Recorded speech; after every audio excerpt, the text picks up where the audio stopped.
A bactéria é terrorista, é especialista, e com os adornos ela é pior ainda. A bactéria é terrorista, é especialista, e com os adornos ela é pior ainda. E com os adornos ela é pior ainda. É muito explosiva, melhor lavar a mão.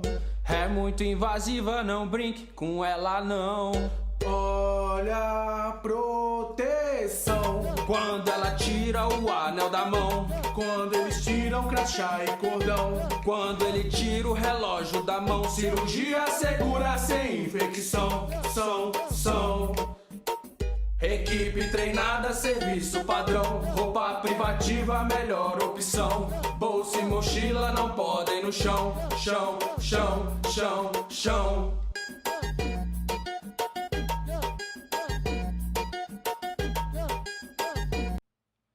Oi gente, tudo bem? Eu e os meus colegas viemos falar um pouquinho agora sobre a resistência microbiana e o controle de infecções hospitalares. Eu vou começar introduzindo um pouquinho do que é isso. A resistência microbiana é a capacidade que as bactérias têm de resistirem a antibióticos. E como a gente sabe, as bactérias, elas fazem parte do nosso cotidiano. Elas estão presentes em todas as partes. O que a gente não sabe é que às vezes elas podem ser inofensivas. Como assim inofensivas? Elas podem trazer benefícios para os hospedeiros onde se encontra. Quais são esses benefícios? Esses benefícios podem ser nutrientes contra patógenos, doenças, e é importante lembrar que as bactérias, elas podem responder de forma rápida ao ambiente onde ela se encontra. Dessa forma, quando são introduzidos antibióticos no ambiente onde ela se encontra, ela se torna resistente. Então, é importante lembrar que os antibióticos devem ser usados de forma correta, para não ocasionar num problema maior ainda, numa situação agravada. E a resistência de antibióticos, elas são inevitável e irreversível. Agora eu vou falar um pouquinho sobre a infecção hospitalar. A resistência antimicrobiana, ela se tornou um problema de saúde pública no mundo todo. E dessa forma, ela acabou afetando países desenvolvidos e subdesenvolvidos. Por isso, é tão importante fazer o uso correto das medidas contra controle de infecção hospitalares. Quais são essas medidas? A lavagem das mãos, que uma colega minha vai explicar aí logo a seguir. E a infecção hospitalar, ela é toda infecção adquirida ou transmitida no espaço hospitalar. E ela pode se manifestar durante a internação e após a alta do paciente, sendo um problema que vem se agravando por mundo todo. Então, agora eu vou falar um pouco da importância do controle da infecção hospitalar para diminuir, minimizar a resistência bacteriana. A resistência bacteriana, ela é uma resistência que ela se encontra tanto na comunidade quanto no hospital. No hospital a gente encontra mais na UTI, centro cirúrgico, na pediatria, neonatal, locais que se utilizam mais esse antibiótico. Então, o que causa essa resistência bacteriana? Essa resistência bacteriana, ela pode ser causada tanto por o sistema imune do paciente estar baixo, está fraco, ou também pelo uso inadequado de antibióticos. Então, assim, é um problema que preocupa o mundo, algo mundial, tanto na área médica, tanto na área social. Então, é algo que vem antigo, não é só de agora. Então, é algo que tem que ser controlado, e isso ajuda muito a minimizar a infecção hospitalar ajuda muito a minimizar essa resistência bacteriana. Devido à preocupação da área médica, com essa mortalidade que estava causando, eles começaram a adotar medidas no século XIX de asepsia, que controlassem. Porém, hoje em dia, essas medidas são muito mais evidentes, são muito mais eficazes, devido ao uso de luvas, o uso do calor também, para esterilizar objetos cirúrgicos, também os aventais, como coisas que eles vão usar dentro do hospital. Então, assim, teve uma melhora muito maior. Só que em 1847, viu a importância da lavagem de mãos. E nisso, eles viram como era muito mais eficaz, fazer a lavagem das mãos, como eles não faziam antes, não era um costume. E nisso, passava de um paciente para outro muito fácil. Então, em 1847, eles viram que o que eles usavam antes de asepsia não era tão eficaz. Então, eles tiveram antes era irregular o uso dessas asepsias.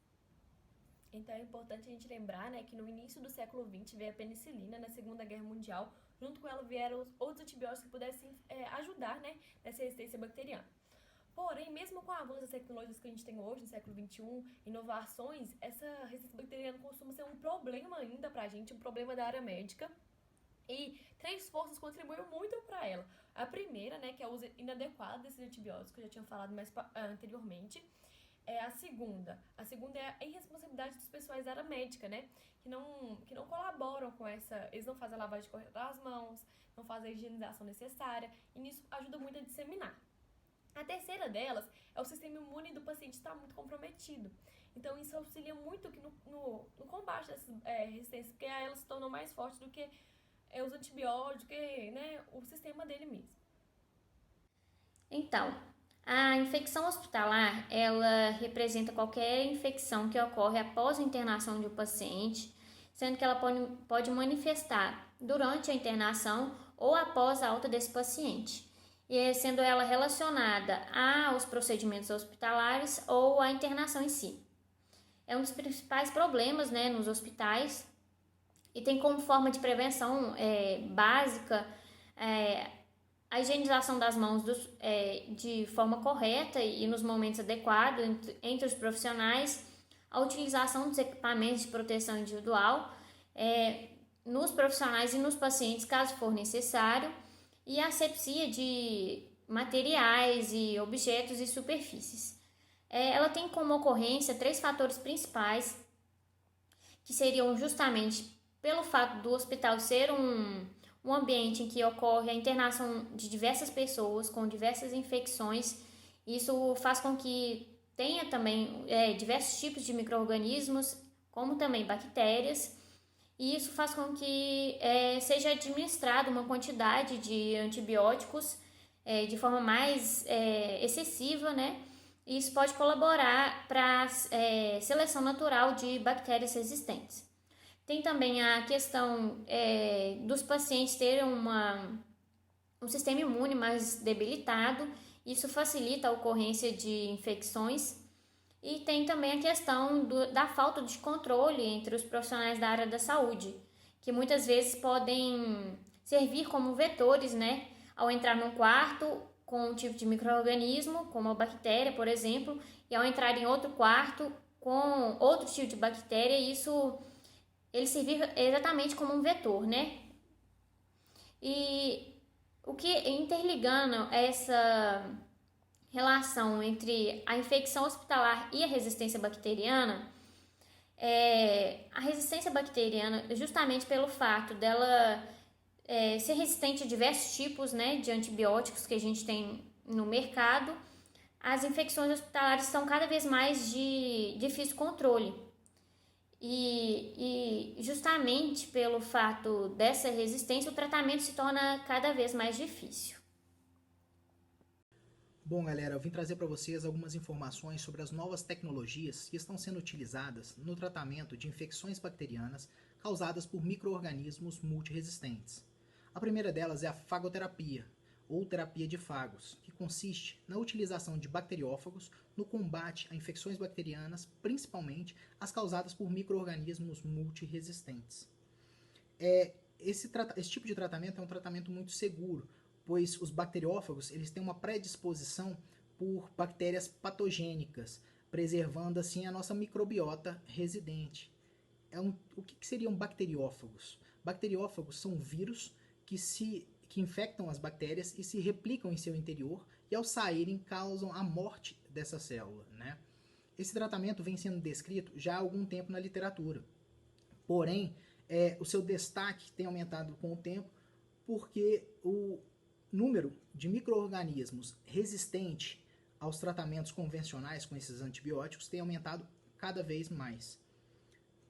Esse tipo de terapia é importante, porém, ele tem algumas limitações.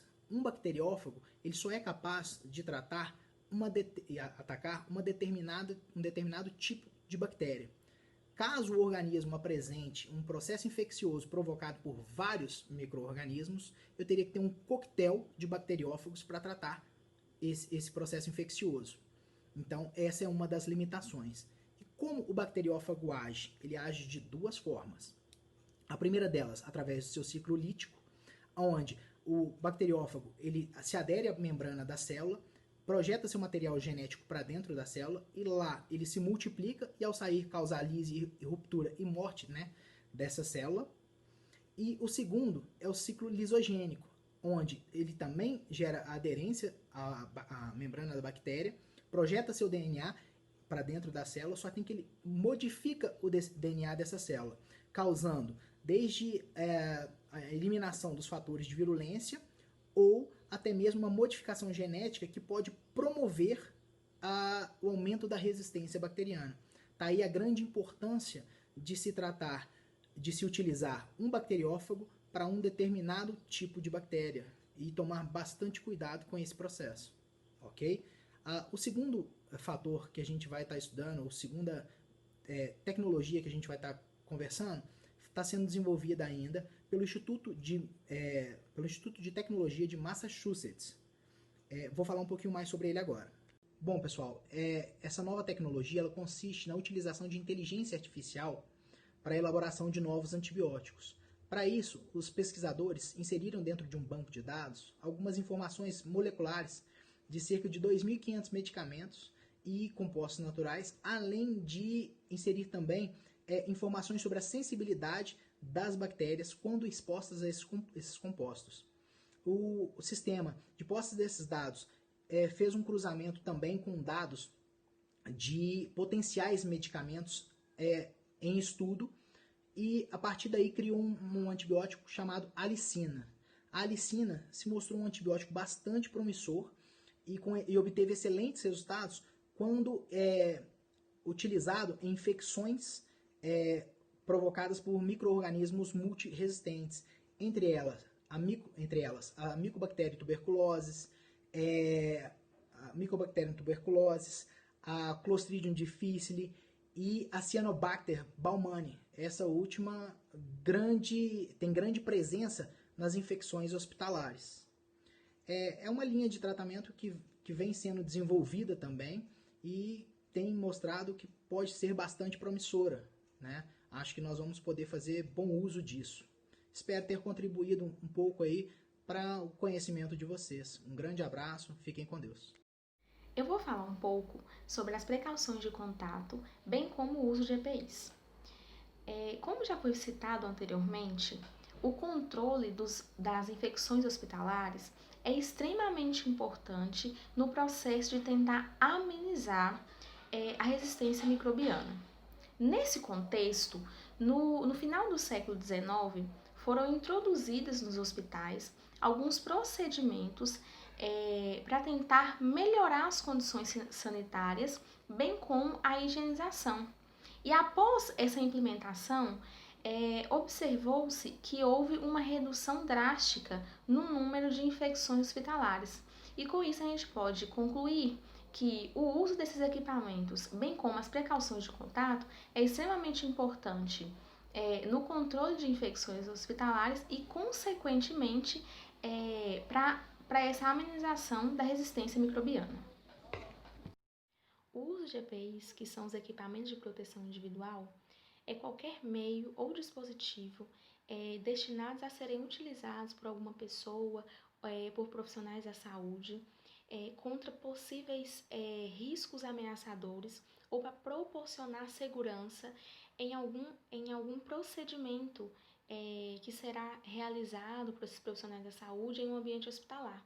Então, como por exemplo, o uso de luvas, de aventais, o uso de propés, o uso de máscaras, bem como o uso de calor no procedimento de esterilização, para tentar destruir as bactérias que possam estar presentes nos equipamentos para a realização de algum procedimento cirúrgico, são alguns EPIs, alguns equipamentos importantes que os profissionais da saúde devem se atentar e procurar utilizá-los no seu dia a dia como profissionais. No processo de higienização das mãos, é necessário iniciar umedecendo as mãos, logo após aplicar sabão suficiente para cobrir toda a superfície, ensaboar friccionando uma mão sobre a outra, inclusive no dorso de ambas, e ter o cuidado de flexionar entre os dedos.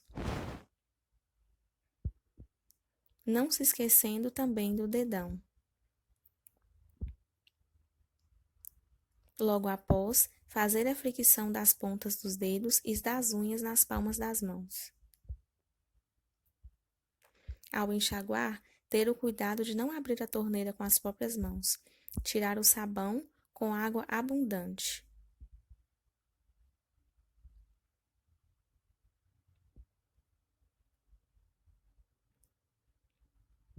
E logo após, secar com uma toalha descartável.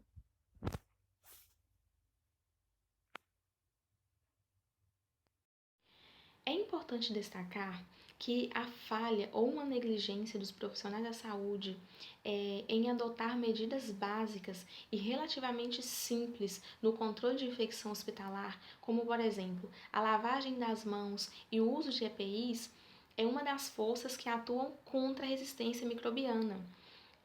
Uma infecção hospitalar controlada é sinônimo de resistência microbiana diminuída.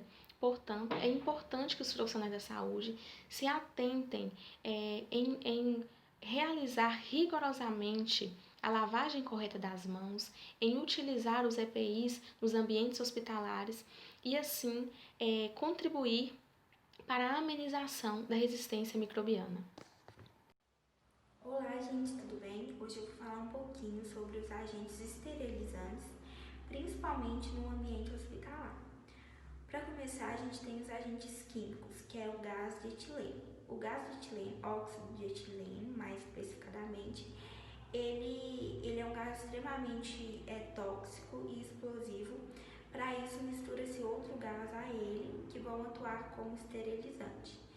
Ele atua em temperatura ambiente, então isso se torna ele mais usado, e ele é usado especificadamente para esterilização de colchões hospitalares.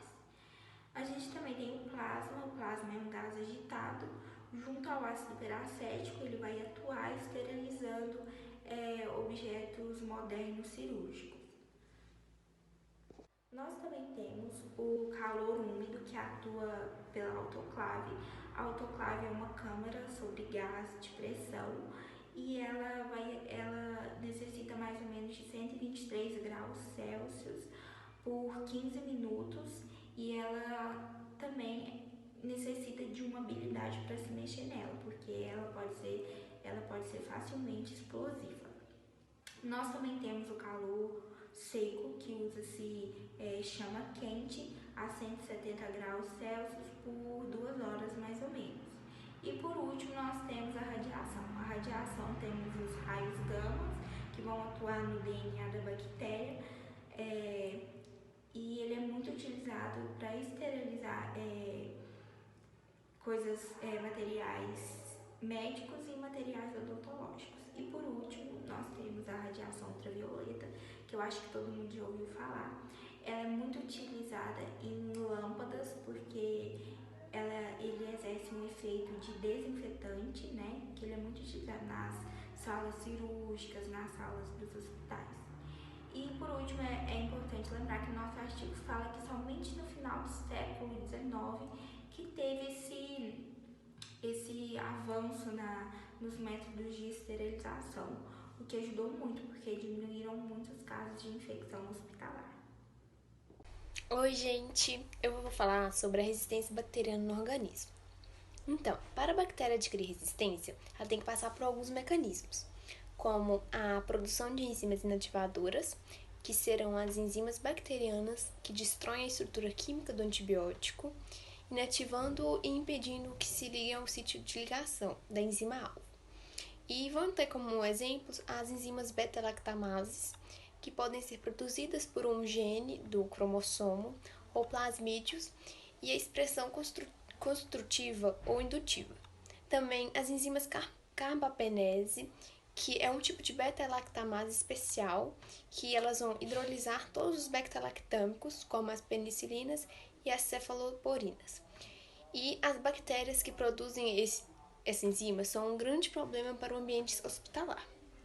E um outro exemplo vai ser as enzimas de KPC, que elas vão destruir os antibióticos beta-lactâmicos e os carbapenêmicos. Então, se tiver uma bactéria KPC no ambiente hospitalar, há uma enorme redução das opções terapêuticas disponíveis. E o último exemplo vai ser as enzimas de espectro estendido, que vão ser as beta-lactamases, que irão destruir as cefaloporinas de amplo espectro. Continuando então, um outro mecanismo será o efluxo de antibióticos, que são as bombas de fluxo compostas por proteínas de transporte envolvidas na expulsão de substratos tóxicos do interior das células bacterianas para o ambiente externo e são encontradas em bactérias gram-positivas e gram-negativas, impedindo que o antibiótico alcance uma concentração efetiva no interior das bactérias.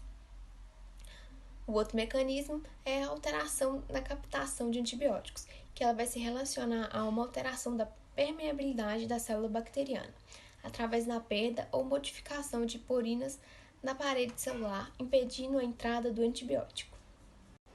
Outro mecanismo vai ser a modificação da estrutura do sítio de ligação, que irá ocorrer uma mudança estrutural nas proteínas de ligação dos antibióticos, fazendo com que esse antimicrobiano não tenha capacidade de se ligar ao sítio. E por último, tem a modificação das enzimas-alvos, que são alterações nas proteínas que se ligam à penicilina. Podemos concluir que a resistência bacteriana, num contexto de infecções hospitalares, é um problema de um mundo todo. E para que a gente tenha um controle total dessas doenças infecciosas, é importante que profissionais da saúde, como médicos, enfermeiros, possam dar um enfoque maior em medidas de imunizações, medidas de asepsia, higiene e principalmente a lavagem das mãos. A lavagem das mãos é essencial para o controle de bactérias e micro-organismos.